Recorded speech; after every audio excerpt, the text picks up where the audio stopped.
Бүгін мен тері аурулары дәрігері ретінде жиі кездесетін жұқпалы аурулардың бірі белдеулі теміреткі туралы сөйлесемін.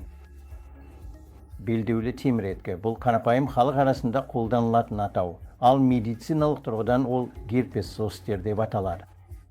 Бұл бала кезінде желшешекпен ауырған адамдарда пайда болатын вирустық инфекция.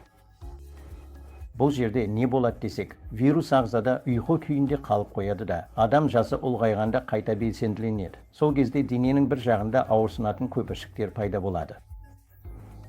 Көпіршіктерден бөлек кейде қатты ауырсыну да қатар жүреді. Кейде ауырсыну жеңіл болуы мүмкін, бірақ әсіресе 60 жастан асқан адамдарда ауырсыну өте қатты болады. Көпіршіктер бір-екі бойымен кез келген жерде пайда болуы мүмкін. Мысалы, бетің бір жағында, кеуденің бір жағында, іште немесе аяқ-қолдың кез келген бөлігінде шығады. Және олар бұл 60 жастан асқан адамдарға қатты ауырсыну әкеледі. Сондықтан қазір егде жастағы адамдарға, әсіресе 60 жастан асқандарға белдеме теміреткіге қарсы вакцина алу ұсынылады. Бұл вакцина бүгінде 60 жастан асқан барлық адамдарға жиі салынады.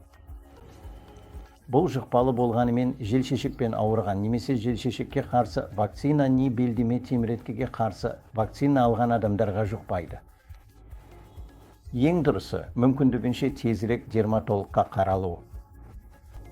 Дерматолог тиісті вирусқа қарсы ем мен ауырсынуды басатын дәрілерді тағайындап, бір апта төсек режимін ұсынады.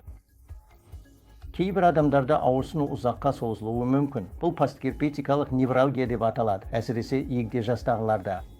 Ауырсыну 1-2 айға дейін созылуы мүмкін, бірақ оны да тиісті дәрілермен емдеуге болады.